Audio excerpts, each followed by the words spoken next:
Então, vamos lá.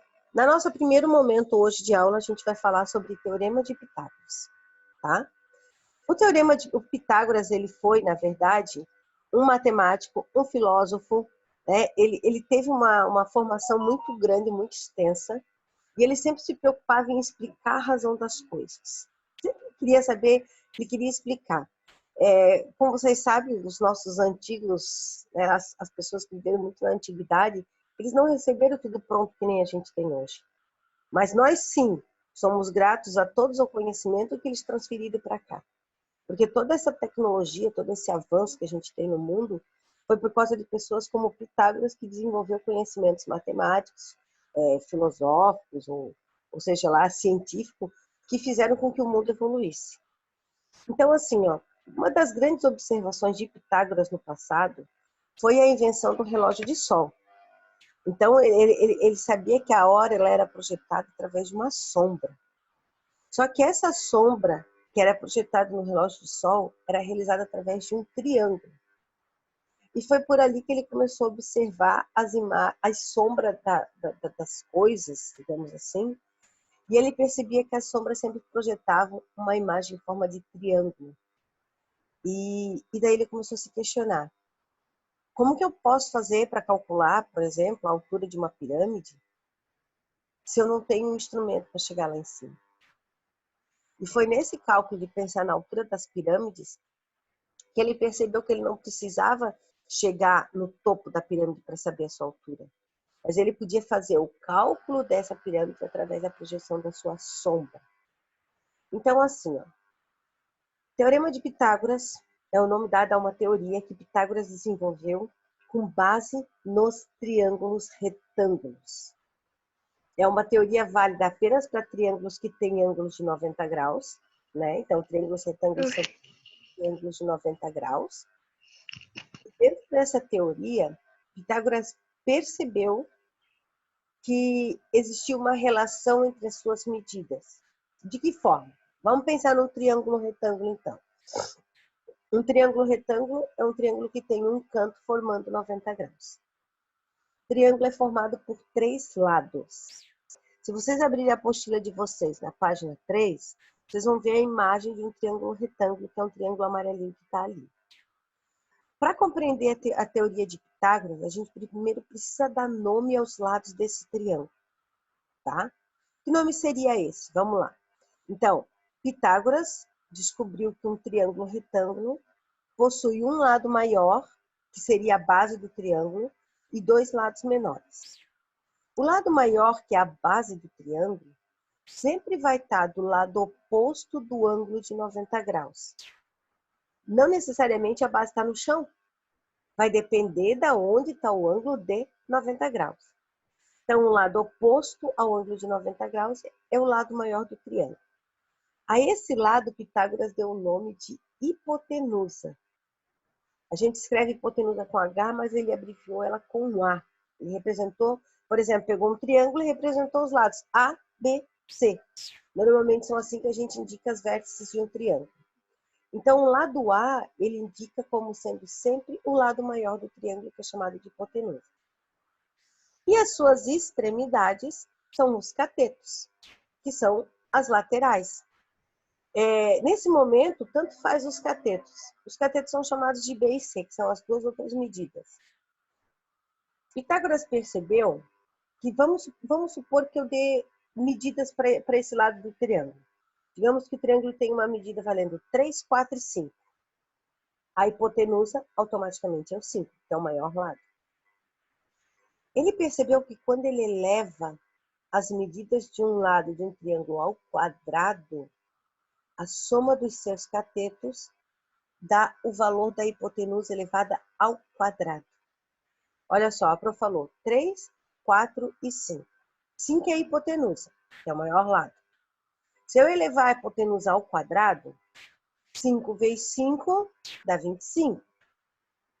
Os catetos eram o 3 e o 4. Se eu fizer 3 vezes 3 vai dar 9. E se eu fizer 4 vezes 4 vai dar 16.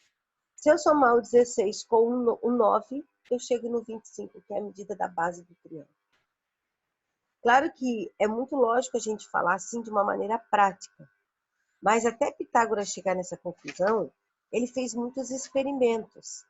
E a maioria dos experimentos que ele fez foi através primeiro de imagens. Ele percebeu que não bastava saber a medida do lado, mas que esse lado precisava estar elevado ao quadrado. Digamos que em cada imagem, cada parte dela, o que acontecia? Ele calculava a área desse quadrado, a área dessa medida dessa linha. Então, a fórmula mais famosa de Pitágoras ele é conhecida como A ao quadrado, que é igual a B ao quadrado mais C ao quadrado. O que significa dizer isso? Deixa eu tentar compartilhar aqui, deixa eu tentar lembrar. Eu sei que tem uma opção que é para abrir o quadro branco que eu não estou achando. Espera aí. Então, assim, ó, Pitágoras percebeu que sempre que ele elevasse os lados do triângulo ao quadrado, ele chegaria numa relação onde a soma dos catetos dá o valor da base. Só que assim, ó, nem todo triângulo automaticamente vai valer essa relação. Essa relação de Pitágoras só vale para triângulos retângulos. E como que eu descubro que um triângulo é retângulo? Elevando os seus lados ao quadrado e verificando se a soma dos menores é igual ao valor do maior. Quer ver? Vou pegar outros valores aleatórios, por exemplo. Digamos que eu pegue um triângulo que tenha medida 8, 4 e 12. 8, 4 e 12. A base é o 12. Vou elevar todas as medidas ao quadrado. 8 vezes 8, 64. 4 vezes 4, 16. Se eu pegar o 64 e somar com o 16, que são as duas menores medidas, dá 90, é isso? 8 vezes 64 com 16, dá 10, vai 1, dá 100, desculpa. E a outra base que eu coloquei foi 12. 12 vezes 12 dá 144. A soma desses dois catetos não deu a medida da base. Automaticamente se conclui que esse triângulo não é retângulo. Por quê? Ele não deu a soma da hipotenusa. Agora vamos supor que eu tenho um triângulo com a medida 8, 6 e 12. Ó, 12 é a maior medida, então vou pegar o 8 e o 6. 8 vezes 8, 64. 6 vezes 6, 36. Vou somar o 64 com 36. É isso? É 64 mais 36. Dá 10, vai 1, dá 100. Também não fechou. Na verdade, para ele ser um triângulo retângulo, essa hipotenusa tinha que valer 10. Porque 10 vezes 10 era 100. Lá na apostila de vocês, se vocês estiverem com alemãos, que eu gostaria que sempre estivesse quando a gente iniciasse as aulas, na página 6, na página 6, tem uma atividade que identifica as medidas do triângulo. Por exemplo, na letra A, ele tem assim, ó, 6, 8 e 10. Nesse componente aqui de 6, 8 e 10, quem seria a hipotenusa? 10. Muito bem, Léo. O desenho não está feito, mas a hipotenusa é a maior medida, que é o 10. Para mim verificar se esse triângulo é retângulo, eu teria que levar todos os números ao quadrado. 6 vezes 6, 36. 8 vezes 8, 64. E 10 vezes 10, 100. Eu somaria a medida dos dois menores, no caso, 6 vezes 6, 36, mais 8 vezes 8, 64. A soma desses dois dá 100. Sempre que a soma do quadrado das duas medidas menores der o valor da hipotenusa ao quadrado, ele é um triângulo retângulo. 10 vezes 10, 100. Automaticamente aqui eu tenho um triângulo retângulo. Porque eu tenho uma figura e quando eu elevo ao quadrado os catetos, dá a soma da hipotenusa. Existem situações que eles não vão pedir para vocês verificar se o triângulo é retângulo. Mas 99% das atividades, eles vão pedir para vocês descobrirem uma medida desconhecida dessa figura. Por isso que a gente fala que Pitágoras desenvolveu uma fórmula muito importante, porque através da fórmula de Pitágoras, vocês vão conseguir descobrir qualquer medida de um triângulo retângulo. Virem a apostila de vocês na página 7. Observem lá a página 7. Página 7 tem um triângulo, que já dá para perceber que ele é um triângulo retângulo porque ele tem um ângulo de 90 graus. Porém, ele tem uma medida desconhecida, tá? Observem assim. Ali, naquele triângulo, eu tenho o 9, o 12 e o x.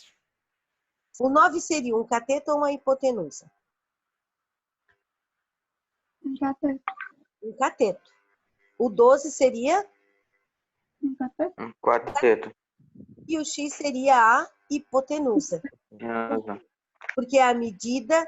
Professor, como é que eu vou descobrir se é a medida maior do triângulo? Ou você observa pelas posições da linha, ou você observa pelo ângulo de 90 graus. A primeira coisa que você tem que fazer sempre é achar a hipotenusa. A hipotenusa está do lado contrário de 90 graus. Percebeu que a hipotenusa, achou a hipotenusa, os outros são catetos. Nessa atividade aqui, o objetivo é achar o valor do x. E automaticamente o valor do x é o valor da hipotenusa. Para isso, vocês vão utilizar a fórmula de Pitágoras. Gravem, gente, essa é a fórmula vocês mais vão utilizar toda a vida de vocês dentro dos triângulos. A ao quadrado é igual a b ao quadrado mais c ao quadrado. Matematicamente falando, com palavras difíceis, então a gente costuma falar assim. O valor da hipotenusa elevado ao quadrado é igual à soma dos catetos elevado ao quadrado. Na prática é muito mais fácil. Você vai pegar o valor dos catetos e vai elevar ao quadrado. No caso, 9 vezes 9, 81. 12 vezes 12, 144. Elevei ao quadrado. Depois que eu elevar ao quadrado, eu vou realizar a soma desses catetos. Então, o que eu vou fazer depois que eu elevei ao quadrado? 9 vezes 9 é 81, então eu vou fazer 81 mais 144. A soma deu 225. Professor, esse é o valor do A? Não. Não, porque eu falei para vocês que os valores elevados ao quadrado resultam na hipotenusa. Aí tem que fazer a raiz quadrada. Muito bem, Leonardo. Aí agora é só eu fazer a raiz quadrada. A soma deu 225, a raiz quadrada de 225 é 15. Então, automaticamente, o valor dessa hipotenusa é 15. O que vocês vão fazer o momento todo no Teorema de Pitágoras é isso. Descobrir o valor da hipotenusa ou descobrir o valor dos catetos. Sempre, antes de qualquer cálculo, eu tenho que elevar os elementos ao quadrado. Agora, uma dica muito importante. Se eu quero saber o valor da hipotenusa, eu somo os catetos. Se eu quiser saber o valor de um dos catetos, eu preciso diminuir. Por que eu preciso diminuir? Porque a fórmula fala assim, ó, a ao quadrado é igual a b ao quadrado mais c ao quadrado. O b e o c, que são os catetos, eles estão sendo adicionados e estão na segunda parte da nossa equação. Como eu quero saber o valor de um deles, eu preciso fazer o isolamento da letra. Letra para um lado, número para o outro. Quando eu transfiro isso de lado, eu preciso subtrair. Por que eu preciso subtrair? Porque se a hipotenusa é maior valor, eu não posso somar os valores dos catetos, e sim subtrair. Um exemplo do que a professora Sandra está falando para vocês, que eu preciso, às vezes, fazer a subtração, tá? Deixa eu pegar aqui uma atividade. Não preciso nem pegar, vamos usar o mesmo triângulo que está ali. Digamos que, em vez de eu ter o valor do 9, eu tenho o valor do x. Eu teria a hipotenusa valendo 15, um cateto valendo 12, e eu gostaria de saber o outro cateto, que é o 9, que no caso seria o 9, mas que eu não sei. Se a hipotenusa era 15, eu ia fazer 15 vezes 15, 225. 12 vezes 12, 144. Como eu quero descobrir um cateto, em vez de adicionar os valores que eu levei ao quadrado, eu vou subtrair. Aí eu vou fazer 225 menos 144. O resultado disso vai dar 81. Tira a raiz de 81, 9. Ou seja, sempre que eu terminar um cálculo de Pitágoras, eu preciso tirar a raiz desse resultado, porque a medida do triângulo não está ao quadrado. A relação de Pitágoras está ao quadrado. Por quê? Porque Pitágoras percebeu que quando eu pego os catetos elevado ao quadrado, junto eles dá o tamanho da hipotenusa.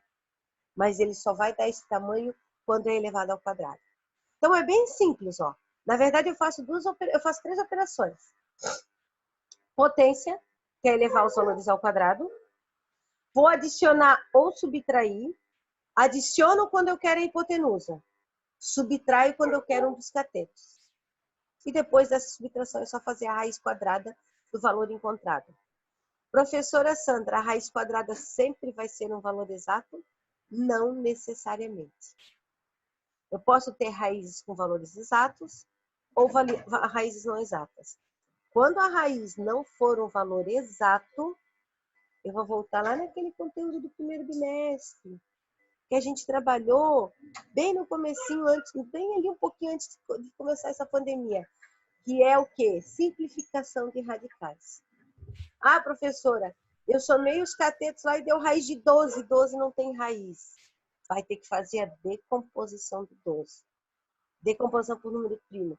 12 dividido por 2 dá 6, 6 dividido por 2 dá 3, e 3 dividido por 3 dá 1.